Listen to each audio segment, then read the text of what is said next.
दोस्तों नमस्कार। हिंदुस्तान में आखिर हो क्या रहा है? कोई हत्याएं कर रहा है मुसलमानों की, कोई यूनिवर्सिटी में मुसलमानों की पिटाई कर रहा है।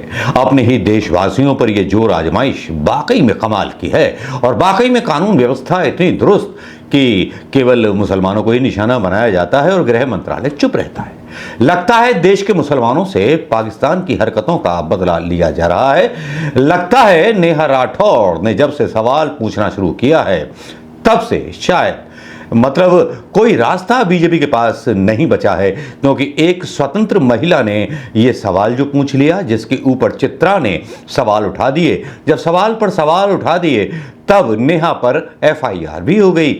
नेहा ने कहा अपने ट्विटर में कि मेरे पास तो भैया 570 रुपये हैं, 500 रुपये ढोलक वाले को दूंगी और अपना नया वीडियो बनाऊंगी।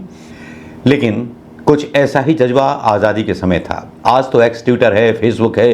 कल्पना कीजिए वो जमाने क्या होंगे कि जब सोशल मीडिया नहीं था। तब फिर कांग्रेस ने अपने ही अखबारों के जरिए फिरंगियों के खिलाफ एक आंदोलन किया था और आंदोलन के बाद हमें मिला था एक नंगा हिंदुस्तान, जिसके पास पहनने को कपड़ा नहीं था, खाने को रोटी नहीं थी, ना खेतों में अनाज होता था, ना नौकरियां थी, ना कुछ था। एक विजन आया जवाहरलाल नेहरू का, जिसने एक विजन दिया और खड़ा किया हिंदुस्तान को। और जब हिंदुस्तान खड़ा होने लगा तो विदेशी शक्तियों ने हमारे विपक्षी दल, जो कांग्रेस के विपक्षी दल थे, उनको डोनेशन देना शुरू किया। और उसके बाद ऐसी एनआरकी हुई जिसमें इमरजेंसी जैसी चीज और आपातकाल जैसी चीज लग गई, जिसको काला धब्बा बोल करके प्रधानमंत्री मोदी बार बार कांग्रेस के माथे पर चिपकाते रहते हैं। वो अलग बात है कि आजकल के जो गांधी परिवार के नेता हैं, सज्जन लोग हैं, संजय गांधी जैसे लोग होते तो अभी तक लंका लगा देते। अमित शाह तो चीज क्या है और मोदी जी चीज क्या है, ऐसे नेता पैदा ही नहीं होने देते। खैर, ये चर्चाएं चौराहे और सब जगह चलती हैं। वही बात मैं कह रहा हूं, कोई अलग बात नहीं कह रहा। लेकिन इस बीच क्या होता है कि यहां पर कुछ भद्र पुरुष जो सोशल मीडिया पर हैं अपनी बात रखते हैं, क्योंकि आक्रोश है और प्रधानमंत्री मोदी जी को डायलॉग बोलने से फुर्सत नहीं है। प्रधानमंत्री मोदी जी की डायलॉगबाजी इतनी है कि मैं आपको बता नहीं सकता।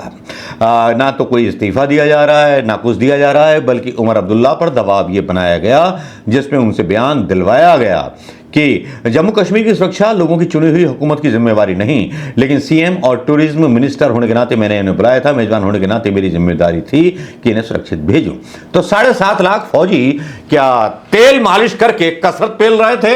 उमर साहब, हाय अमित शाह साहब क्या कसरत कर रहे थे क्या वहां? हाय आदमी आए और निकल गए पेल के, है ना। मारे गए तो मारे गए, 26 लोग मारे गए। आपका क्या जाता है? आप सिंधु नदी का पानी रोको या बेड़ा रोको या नदी के बारे में ये बात करो। नदियों की बात करते हुए मीडिया किस तरह की शर्मनाक हेडिंग्स डालता है, जिसकी पोल रवीश कुमार खुलते हैं। कुछ इस तरह से हेडिंग्स होते हैं इस मीडिया के, मैं आपको बता नहीं सकता साहब। इसमें रवीश जो हैं बहुत बुरी तरह से क्लास लेते हैं। जिस तरह के वीडियो ये लोग डालते हैं और रवीश कुमार फिरकी लेते हैं इन लोगों की, जिसमें कहते हैं कि मोदी का जल प्रहार, मोदी का जल आक्रमण, मोदी ने कर दी तबाही, पाकिस्तान के लोग जल की बूंद बूंद के लिए तरसे। अरे भैया, सेना नहीं लड़ रही, कोई नहीं लड़ रहा, लेकिन मीडिया ने हेडिंग ऐसे बना दी है कि बस पूछो मत। लगता है कि गोदी मीडिया चाटू काटता है। रामलीला स्टेज का एक मस्खरा मीडिया बन गया है, जो केवल मस्खरा होकर के मस्खरे अंधभक्तों को वो दिखाता है जो उसको दिखाने के लिए बोला जाता है। एक ऐसा तोता हो गया है जिसको बोला जाता है कि तोते ये बोल, तो तोता बोलता है और तोता उसके अलावा कुछ नहीं बोलता, जो सरकार ना चाहती हो। लेकिन जनाब, यहां पर रवीश कुमार तो इनकी भद्द उतारते ही हैं, लेकिन यहां पर कुछ लोग ऐसे हैं जो तुलना करने लगते हैं बीते हुए कल की। यहां सवाल उठाते हैं पुलवामा के एक डीएसपी देवेंद्र सिंह के बारे में। हिजबुल मुजाहिदीन के 2 आतंकियों को अपनी कार में बैठा कर ले जा रहे, तभी पकड़े गए। ये सूर्य समाजवादी ट्वीट करते हैं। कहा जा सकता है कि ये राजनीतिक पोस्ट है, लेकिन इनके बारे में सरकार की तरफ से कभी खुलासा नहीं आया। इंसाफ की सूरत जरा देख लीजिए। ये हिजबुल मुजाहिदीन के 2 आतंकवादियों को अपनी कार में बैठाकर ले जा रहे थे, तभी पकड़े गए। इनके घर में हथियारों का जखीरा मिला। संसद हमले के समय में भी बीजेपी सरकार में महत्वपूर्ण पद पर थे। इसने आतंकियों के साथ मिलकर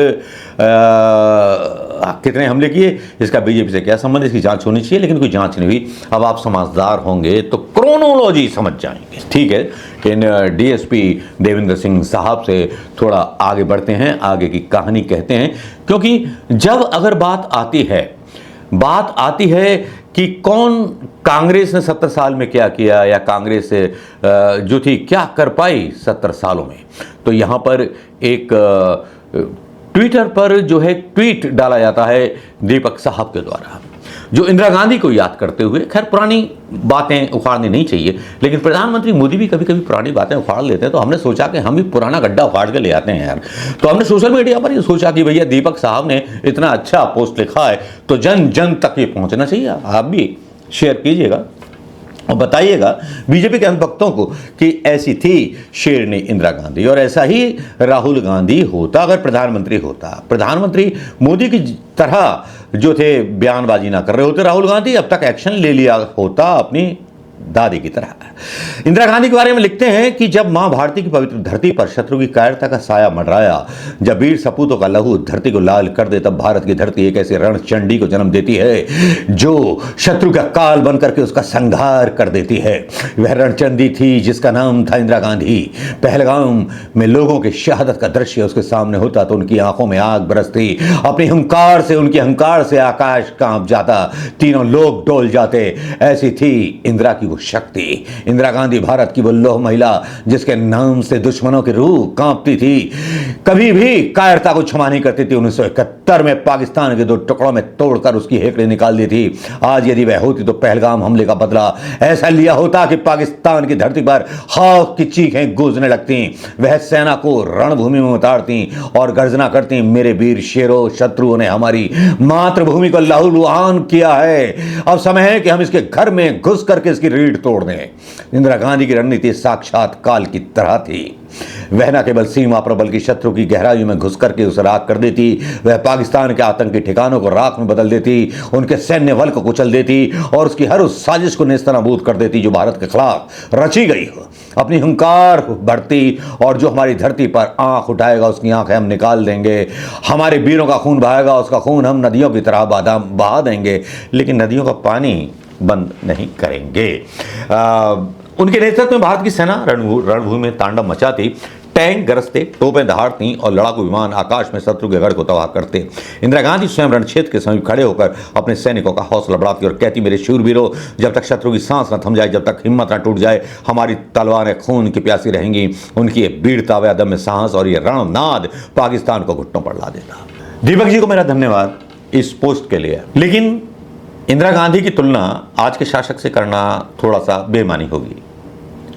जहां बहुत सारी चीजें चल रही हैं, जहां जब देश के लोग इनसे सवाल पूछ रहे हैं तो उनके खिलाफ एफआईआर की जा रही है, देश के लोग सवाल पूछ रहे हैं, तो एक मालिनी जी हैं जो भाई बड़ा गजब का काम करती हैं। मालिनी जी बोलती हैं कि हमें अंदर के दुश्मनों से खतरा है और हमें बाहर के दुश्मनों से कोई वो नहीं है, परेशानी, जबकि कोई एक्शन नहीं लिया गया। मालिनी अवस्थी जैसी जो एक कहा जाता है कि गायिका हैं, लोक गायिका हैं, ऐसे लोगों को टूल की तरह इस्तेमाल किया जाता है। ये कहा जाता है कि अगर पाकिस्तान ने आक्रमण किया और देश के लोग अगर सवाल कर रहे हैं तो वो सवाल क्यों कर रहे हैं, सबसे बड़े गद्दार तो वो हैं जो सवाल कर रहे हैं। ऐसा किस देश में आपने सुना है? किसी देश में ऐसा आपने सुना है कि जो कांग्रेस को ही मतलब जो है जिम्मेवार ठहरा रहे हो, कांग्रेस को ही आरोप लगा रहे हो? क्या इस तरह का कोई प्रधानमंत्री आपने देखा है पिछले 70 या 80 सालों में? क्या अटल बिहारी वाजपेयी थे ऐसे जब कारगिल हुआ था? कांग्रेस को उन्होंने जिम्मेवार ठहराया। इस सत्ता का जो बुद्धि है उसका नाश हो चुका है और नाश की तरफ अग्रसर है। कई सारी चीजें हैं। सही है, आप किसी कारपोरेट को सपोर्ट करते हैं, अच्छी बात है। हर पार्टी, हर राजनीतिक पार्टी किसी ना किसी कारपोरेट को सपोर्ट करती है, अच्छी बात है। लेकिन अगर आपसे सवाल पूछ लिया बनतारा के बारे में तो उसकी जो थी यूट्यूब से वीडियो पर आप स्ट्राइक डलवा देंगे, वो सारे समाचार हटवा देंगे जो इतिहास में ना रहे, इतिहास को मिटाने की कोशिश करेंगे। लेकिन आप क्या जवाब देंगे आने वाली पीढ़ी को? प्रधानमंत्री जी और गृह मंत्री जी, आपने गृह मंत्री जी ने तो अपने बच्चे सेटल कर लिए, प्रधानमंत्री जी हमारे बहुत ईमानदार हैं, कहा जाता है बहुत अच्छी छवि है, एक पैसा नहीं, शादी नहीं की, औलाद नहीं, कुछ नहीं, किसके लिए करेंगे? हाँ, किसके लिए करेंगे? वो केवल उनको एक भूख है इतिहास में अपना नाम स्वर्णाक्षरों में लिखा जाए। तो स्वर्णाक्षरों में नाम लिख दीजिए, मना किसने किया है? पाकिस्तान के खिलाफ एक्शन लीजिए, डायलॉग बाजी मत कीजिए सर। और नेहा राठौड़ जैसी एक लोक गायिका पर आप जो है केस करेंगे और लोगों के वीडियोस पर मतलब रोक लगाएंगे। और गोदी मीडिया का तो हाल ही बुरा है, वो मतलब बेचारगी का स्तर पार कर चुका है।